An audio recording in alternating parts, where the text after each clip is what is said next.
सबसे बड़ी खबर है आतंकवाद, उसके बाद है जातीय आतंकवाद। जी हाँ, बीजेपी को महंगा पड़ रहा है। बीजेपी के छत्तीसगढ़ हैंडल ने एक ट्वीट कर दिया, धर्म पूछा जाति नहीं। उसके बाद जातीय आतंकवाद पर लगातार बहस छिड़ गई है। आतंकवाद की बहस और जातीय आतंकवाद। आतंकवाद पर तो अब तक बहस होता था, लेकिन जातीय आतंकवाद पर बहस नहीं होता था, वो बहस भी छिड़ गई है।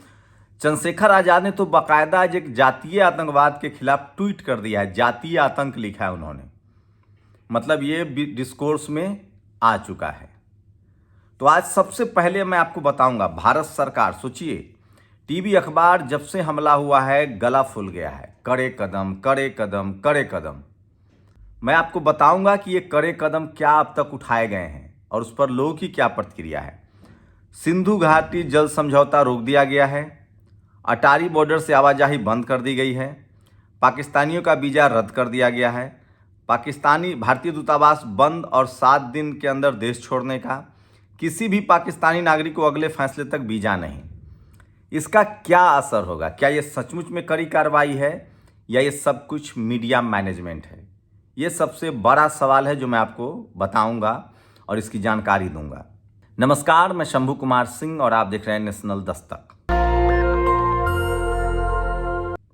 सिंधु जल समझौता रोक दिया गया है। ये कार्रवाई बड़ी हो सकती है तब जब सिंधु नदी पर डैम बना हो। अब पानी कैसे रोकेंगे, ये बड़ा सवाल है। डैम बनने में कम से कम 25 साल लग जाएगा। ये मैं नहीं कह रहा हूँ, एक स्वामी है अभिमुक्तेश्वरानंद, वो कह रहे हैं। मनीष कुमार ने इस पर एक लंबा लेख लिखा है। ये जो डैम है, जो पानी आप बंद करना चाहते हैं, इस पर भी सवाल उठ रहे हैं कि 25 साल लगेगा डैम बनने में, लाखों अरबों रुपए लगेंगे, तब जाकर इस पर इम्प्लीमेंटेशन होगा। तो क्या ये भी एक झुनझुना है? जैसे जब हमारे गलवान में 20 जवान शहीद हुए थे तो टिकटॉक रोक दिया गया था, व्यापार नहीं रोका गया। वहीं एक सेना के जवान ने वीडियो डाल दिया है सोशल मीडिया पर। वो कह रहा है कि क्या ये राजनीतिक फायदे, नफा नुकसान के लिए तो नहीं आतंकी हमला को देखा जा रहा है? ये सबसे बड़ा सवाल है। लोग यहां तक कह रहे हैं कि जिसने पुलवामा करवाया उसी ने पहलगाम करवाया है। सिक्योरिटी क्यों नहीं थी? 1.5-2 घंटे तक कहां थे सब लोग? ये सबसे बड़ा सवाल है। क्या ये सब कुछ जानबूझकर हो रहा है? जानबूझकर सिक्योरिटी ब्रीच हो रहा है? इस तरह के सवाल उठ रहे हैं। अटारी बॉर्डर से आवाजाही बंद कर दी गई है। अच्छा किया। लोग कह रहे हैं कि अडानी का जो पावर प्लांट है भुज में, वो जो सप्लाई दे रहा है, वो कब बंद करेंगे? इतना ही नहीं, अभी रुकिए, सोचिए, बड़े बड़े बंदरगाह, मुंद्रा एयरपोर्ट हो, जितने बंदरगाह है वहां से अभी भी बिजनेस चल रहा है। मतलब बड़े बिजनेसमैन को कोई नुकसान नहीं होना चाहिए। बड़े बड़े बिजनेसमैन जो हैं, उनका कहना है उनका बिजनेस चल रहा है। ये भी एक सच्चाई है। पाकिस्तानियों का वीज़ा तत्काल 48 घंटे में रद्द हो, अच्छी बात है। सीमा हैदर का क्या होगा, ये भी लोग तंज कर रहे हैं। भारतीय और पाकिस्तान दूतावास, ये अच्छा कदम है। किसी भी पाकिस्तानी नागरिक को पहले भारतीय वीज़ा नहीं।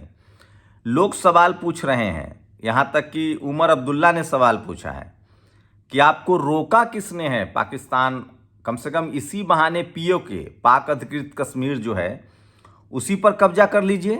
ये सबसे बड़ा सवाल है, किसने रोका है आपको? तो टीवी एंकर वाले जो हैं वो डैमेज कंट्रोल कर रहे हैं, वही आपको दिन भर बताएंगे कि कितनी कड़ी कार्रवाई भारत सरकार कर रही है। लेकिन अब सोशल मीडिया है, अब आप लोगों को बहका नहीं सकते हैं और सारी परतें जो हैं वो सामने आ रही हैं और ये सारी परतें जो है वो लिख रहे हैं, बता रहे हैं। तो सोचिए, एकदम सही कहा शंकराचार्य जी ने, सरकार लोगों को मूर्ख बना रही है। एक शंकराचार्य है, उन्होंने साफ साफ कहा है कि ये जो सिंधु समझौता तोड़ना है, ये दिखाने के लिए और कुछ नहीं है। और सोचिए, तमाम खबरें जो हैं, प्रधानमंत्री पर सवाल उठ रहे हैं कि उन्होंने सर्वदलीय बैठक में खुद क्यों हिस्सा नहीं लिया। जब वो विदेश से आ गए थे, बिहार में चुनाव रैली कर चुके थे, उसके बाद भी शाम तक वो दिल्ली में पहुंच जाते, तब उन्होंने सर्वदलीय बैठक क्यों नहीं की? बड़ा सवाल पूछा जा रहा है। और सोचिए, से बेचारी मुर्गी जिसकी जान जा रही उस मुर्गी के सम्मान में ही पोस्ट दोबारा किया जाए। नरेंद्र भाई जितने उनके जो सरकार से जो लोग सवाल पूछ रहे हैं और जो अब पक्ष में थे लोग वो भी विपक्ष में हो रहे हैं। सर्वदलीय बैठक में शिरकत न करने की हिम्मत दिखाई, अंग्रेजी का अपना जौहर दिखाया, हंसी ठिठोली का पराक्रम दिखाया, प्रधानमंत्री की आलोचना हो रही है। और सोचिए हरसिमरत बादल जो सांसद हैं, बीजेपी की सहयोगी रही हैं, पंजाब बॉर्डर इलाके से हैं ये लोग, अटारी बॉर्डर बंद कर दिया गया है। लेकिन महाराष्ट्र और गुजरात के बड़े बंदरगाह जहां से अमीर लोग पाकिस्तान के साथ अपना कारोबार करते हैं उन्हें भी बंद कर देना चाहिए। ये सारे बातें मैं नहीं कह रहा हूं, ये सारी बातें तमाम नेता जो समाज से जो बड़े नेता हैं वो उठा रहे हैं। आरफा ने सवाल उठाया है, आपको पाकिस्तान से बदला लेना था, आतंकवाद को नेस्तनाबूद करना था, लेकिन आप गरीब मुसलमान का ठेला पलट रहे हैं, चिकन की दुकान बंद करा रहे हैं, मजदूर को काम से हटा रहे हैं, कश्मीरी छात्रों को डरा रहे हैं, व्हाट्सएप पर मुस्लिम साथियों के खिलाफ अपना शौर्य प्रदर्शन कर रहे हैं। अभी भी हिंदू मुस्लिम हो रहा है। ये तस्वीरें देखिए जामा मस्जिद से है जहां साफ कहा गया कि पाकिस्तान पर हमला करो, और टीवी न्यूज वाले 4 दिन में पाकिस्तान पर 400 बार हमला कर चुके हैं। एक न्यूज चैनल ने तो पाकिस्तान पर इतनी मिसाइल दाग दी कि वहां धुआं धुआं हो गया। प्रधानमंत्री कोई ठोस कदम नहीं उठा रहे हैं, इसलिए चैनलों को ही इसकी भरपाई करनी पड़ रही है। और हिंदू मुस्लिम का भी दौर तेज है। ये देखिए जयपुर का मनका चौक थाना में इस व्यक्ति के खिलाफ FIR दर्ज। ये लगातार मस्जिद के सामने पाकिस्तान पर हमला करने जाकर कह रहे थे, अरे कौन रोक रहा है पाकिस्तान पर हमला करने से। और अग्निवीर से घटा रुझान, सेना भर्ती में 68% मैदानी तैयारी में 80% घटे युवा। 4 साल बाद बेरोजगारी का डर, शादी के रिश्ते भी हो रहे हैं कम। तो अग्निवीर ने कहीं ना कहीं सेना को लेकर जो है वो लोगों की धारणाएं बदली हैं। और ये हैं वो बाबा। सिंधु नदी जल रोकने का नाम सरकार जनता को मूर्ख बना रही है, मैं नहीं कह रहा हूँ, ये बाबा कह रहे हैं। और किस उच्च अधिकारी के कहने पर CRPF को बैसारन पिकनिक स्पॉट से हटाया गया था? जिस स्पॉट पर 1-2 हज़ार पर्यटक रोज आते हैं वहाँ CRPF क्यों हटाई गई? उस स्पॉट को सुरक्षा विहीन क्यों किया गया? क्या यह गृह मंत्रालय और IB के असेसमेंट बैसारन को लेकर गलत था? और इस स्पॉट की सुरक्षा विहीन क्यों किया गया? और इस गलती ने आतंकवादियों को बड़ा मौका दिया। एशियन एज अखबार के 2 पत्रकार ने ये रिपोर्ट छापा है। तो सोचिए वहाँ से सुरक्षा क्यों हटाई गई थी, ये सबसे बड़ा सवाल है।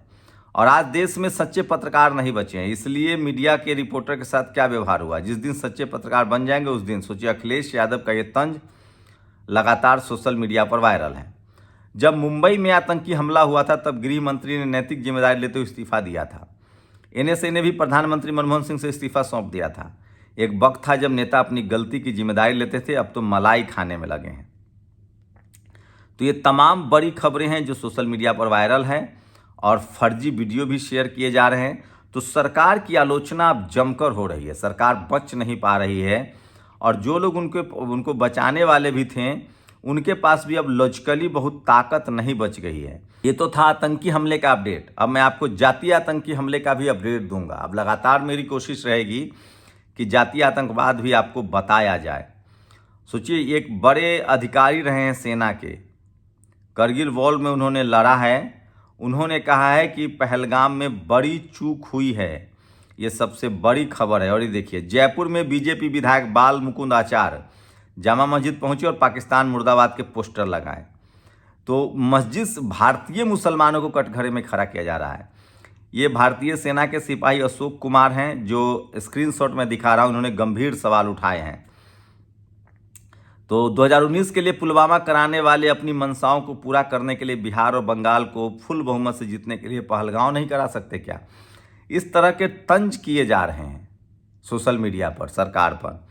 और दहशतगर्दी मुर्दाबादी। जामा मस्जिद दिल्ली की तस्वीरें हैं जहां मुस्लिम समाज ने नमाज के बाद बड़ा ऐलान किया कि पाकिस्तान पर हमला। और ये हैं पत्रकार सी बरूर, इन्होंने लगातार सवाल पूछे। ममता बनर्जी पर डिबेट कर रहे थे, पुलवामा पर और पहलगांव पर ये डिबेट नहीं कर रहे हैं।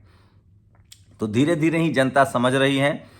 इसी बीच वहाँ से जो तस्वीरें आ रही हैं वो शानदार है। श्रीनगर और कश्मीर से वहाँ के जो लोकल लोग हैं, जो लोकल कश्मीरी हैं, भारतीय कश्मीरी हैं, वो लगातार लोग के साथ बने हुए हैं और उनकी मदद कर रहे हैं। अब भारतीय आतंकवाद की, जातीय आतंकवाद की। आज फूले फिल्म रिलीज हो रही है, देश भर में उसको लेकर उत्साह है, लोग देखने जा रहे हैं। 25 को ही रिलीज हुई है, आप जरूर जाके देखिए। जातिवादी मनुवादी उसको रिलीज नहीं होने देना चाहते हैं। मुगलों के खिलाफ फिल्म बनेगी तो वो अच्छा है, और इनके पाप जो मनुवादी जातिवाद है इस पर फिल्म बन जाएगी तो गुनाह हो जाएगा। इसलिए संतोष फिल्म को भी नहीं रिलीज होने दिया गया था, जिसमें शत्रुघ्न सिन्हा की बेटी ने काम किया था। और जातीय आतंकवाद देखिए, बालाघाट में आदिवासी 3 नाबालिग और 1 बालिग आदिवासी बच्चे के साथ 7 लोगों ने गैंग रेप किया है। ये है जातीय आतंकवाद। ये सब कुछ जाति के नाम पर होता है और आप सब कुछ सहने के लिए मजबूर हैं। टीकमगढ़ के मखौरा गांव में एससी जितेंद्र अहिरवाल की बारात निकल रही थी। आरोप जिसका वर्णन मीडिया में है कि एक घर के बाहर से जब निकल रहे थे तभी महिला ने पत्थरों से हमला कर दिया। महिलाएं हाथ जोड़ती रही लेकिन नहीं मानी गई। ये है जातीय आतंकवाद। चंद्रशेखर आजाद जी ने इसको जातीय आतंकवाद कहा है। हरियाणा के मंदेरी में 60 शेड्यूल कास्ट वाल्मीकि समाज के परिवारों को दरबदर कर दिया गया है। जाट समुदाय पर यह आरोप है। ये है जातीय आतंकवाद। आप सोचिए, इसके खिलाफ आपको बोलना पड़ेगा। तो टीकमगढ़ में, बड़गांव में तो जातीय आतंकवाद जो है वो सिर्फ हिंसा ही नहीं करता है, उसमें रेप है, बलात्कार है, इंटरव्यू में नंबर काटना है, चपरासी से लेकर चीफ जस्टिस नहीं बनने देना है, सीएम पीएम नहीं बनने देना है। और जातीय आतंकवाद वोट देने में भेदभाव करता है। सोचिए। तो ये तमाम खबरें हैं जो सोशल मीडिया पर वायरल। और ये देखिए, ये हैं एक सच्चा श्रद्धालु आंखों में आंसू लेकर सच्चाई बता रहा है। बड़े मंदिरों में साधु संत बैठे हैं जो वसूली के एजेंट हैं। वृंदावन से ये स्क्रीनशॉट है। बाकी मुझे कुछ नहीं कहना है, जो जाते आते हैं वो अपना समझे। मेरा काम है आपको खबर बता देना। तो सबसे ज़्यादा जातीय आतंकवाद से जो ये देश जो है वो बर्बाद हो रहा है और आज देश कमज़ोर हो रहा है, उसकी वजह है जातीय आतंकवाद। अगर जातीय आतंकवाद नहीं होता तो ये देश कमज़ोर न होता। तब सम्राट अशोक का देश था, जाति बनाकर देश को कमज़ोर किया गया। इसीलिए सारे बाहरी आक्रमणकारी जो हैं वो यहाँ आते रहें और देश पर कब्जा करते रहें। ईडी को लेकर एक बड़ा खुलासा हुआ कि 25 जिन टॉप लोगों की जांच ईडी ने की, उसमें 23 लोग बीजेपी में शामिल हो गए। गुरदीप सप्पल ने आरोप लगाया है, जो सोशल मीडिया पर सबसे ज़्यादा वायरल है। और सोचिए, अंत में लोगों को क्या याद आता है। सिवान से ओम प्रकाश यादव, जिन्होंने बीजेपी को सीट दिलाई। मेरी गलती बस इतनी है कि मैंने सिवान लोकसभा में कमल खिलाया, दरौंदा विधानसभा में कमल खिलाया, सिवान एमएलसी चुनाव में कमल खिलाया। या ये मेरी गलती है कि ओबीसी वर्ग और यादव जाति से आता हूँ। ये तमाम आरोप बीजेपी पर लगाए गए हैं, जो मैं आपको बता रहा हूँ, जो सोशल मीडिया पर सबसे ज़्यादा वायरल है। और इसलिए मैं कह रहा हूँ, सोशल मीडिया ही सच्चा मीडिया है, सोशल मीडिया ही बहुजन मीडिया। तो आप लोग बताइए कि इस देश को जातीय आतंकवाद ने कितना कमज़ोर कर दिया है। और इसीलिए हमारे यहाँ विदेशी घुसपैठ कर जाते हैं। तो जब तक जातीय आतंकवाद नहीं रुकेगा, ये देश मजबूत नहीं होगा। जब तक इस देश के 90% लोगों को सिस्टम से, मीडिया, जुडिशरी, कॉलेज, यूनिवर्सिटी, चपरासी से लेकर चीफ जस्टिस तक, पढ़ाई लिखाई, स्कूल, अस्पताल, दवाई, सेना सबसे अलग रखा जाएगा, ये देश मजबूत नहीं होगा। तो देश की बर्बादी के लिए जातीय आतंकवाद जिम्मेदार है, जो आपको एसपी, डीएम, कलेक्टर, जज, वकील, बिजनेसमैन सब बनने से 90% लोगों को रोकता है। इसलिए जातीय जनगणना जरूरी है, इसलिए संविधान इंप्लीमेंट हो। और जब तक जातीय आतंकवाद खत्म नहीं होगा, तब तक इस देश के 100% लोग ताकतवर नहीं होंगे। जब 100% लोग ताकतवर होंगे तो देश ताकतवर होगा। तो इस देश में जो जातीय आतंकवाद फैलाते हैं, वही बाहरी आतंकवाद के हमला के लिए भी जिम्मेदार हैं, क्योंकि वही नहीं चाहते हैं कि भारत मजबूत हो। जब भारत का हर नागरिक मजबूत होगा, देश मजबूत होगा, तो किसी की औकात नहीं रहेगी कि वो इस तरह की भी घटना कर जाए। इस देश में जितने बाहरी लुटेरे आए हैं, वो जातीय आतंकवाद की वजह से ये देश बटा। इसलिए जो भी जातीय आतंकवादी हैं, और अब जो जातीय आतंकवादी है वो सबसे ज़्यादा डैमेज कर रहे हैं media, judiciary, college, university, bureaucracy, business में, इंटरव्यू में नंबर काटना। इस देश के लोगों को जाति देखकर नौकरी में परेशान करना, बिजनेस में परेशान करना, स्पोर्ट्स, सिनेमा में परेशान करना। तो आतंकवाद से कहीं खतरनाक है जातीय आतंकवाद। आप लोग अपनी प्रतिक्रिया जरूर दीजिए। शुक्रिया। दस्तक की आपसे गुजारिश है कि अगर इसको बचाना चाहते हैं तो नेशनल दस्तक को सब्सक्राइब करने के लिए रेड कलर के सब्सक्राइब बटन को दबाएं, फिर बेल आइकन की घंटी दबाएं। नेशनल दस्तक को बचाने के लिए बहुत जरूरी है कि हर खबर को शेयर करें, लाइक करें, कमेंट जरूर करें।